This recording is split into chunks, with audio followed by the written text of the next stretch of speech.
Jar Jar Binks. I've never hated Jar Jar Binks. Ever. I'm a Jar Jar fan. I like Jar Jar.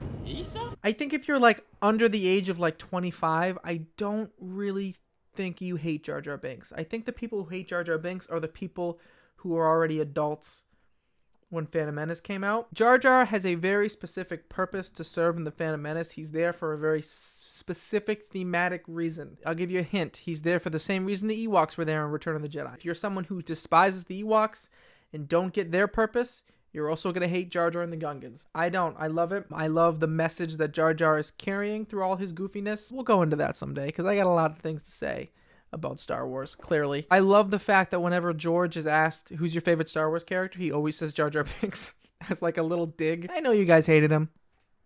I liked him. If you could be any character in Star Wars, who would you be?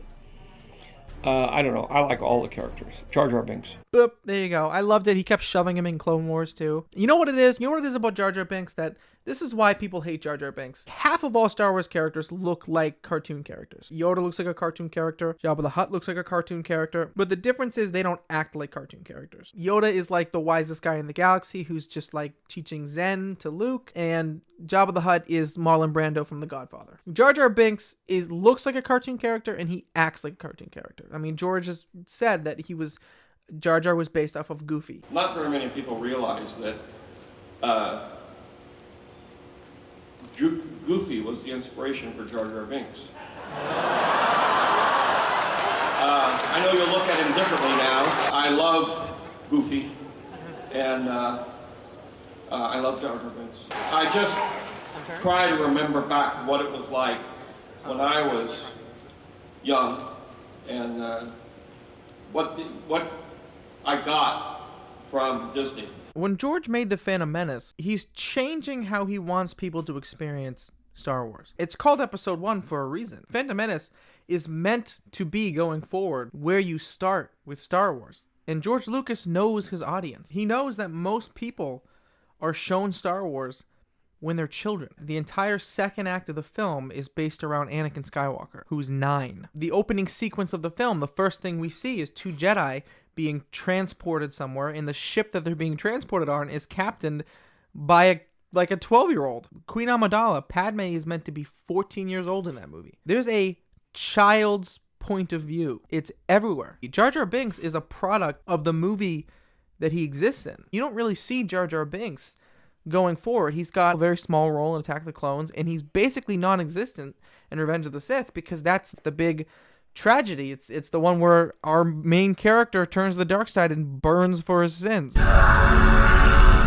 Don't see a ton of Jar Jar in that one, do you? When he was making Jar Jar Binks, he was trying to recreate the feeling that he got watching Disney characters growing up. That's what Jar Jar is. I mean, you think Jar Jar Binks is annoying. Is he really? If you think Jar Jar's annoying, then don't tell me you don't think Goofy is annoying, you don't think Donald Duck is annoying, you don't think Mickey Mouse is annoying, and all those characters must be annoying to you. People who love Star Wars, they also love Disney, and they love Mickey Mouse, and they love all these characters. It's not that they find Jar Jar himself annoying. It's more that they're annoyed that a character like Jar Jar is in Star Wars. One of my favorite movies of all time is Labyrinth, and that movie it's filled with stuff that's like, it's filled with like Jar Jar Binks-esque characters, where like goofy puppets doing goofy things, and that's what Jar Jar Binks is. He comes from the same family of that. I'm certainly not getting anywhere at the moment. Ha! Join the club. I think that's your lot. My friend might have been banished. My forgotten. The bosses would do terrible things to me. Terrible things to me if me going back there. How's that for brain power, huh? Be quiet! Ah, nuts.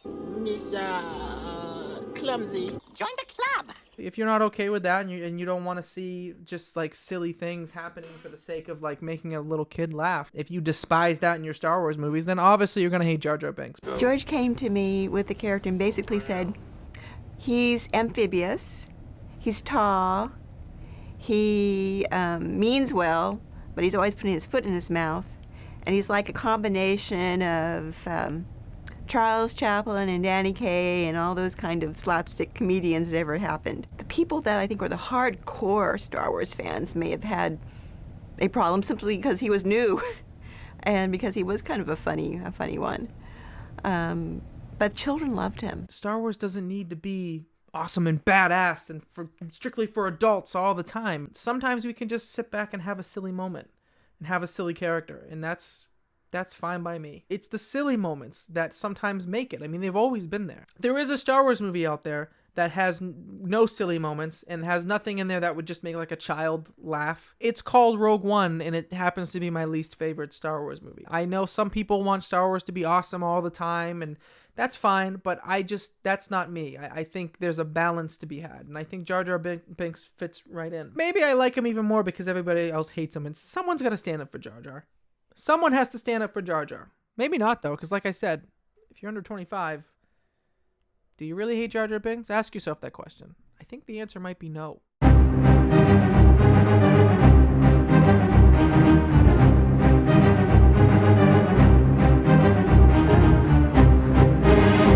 Maybe we are being friends.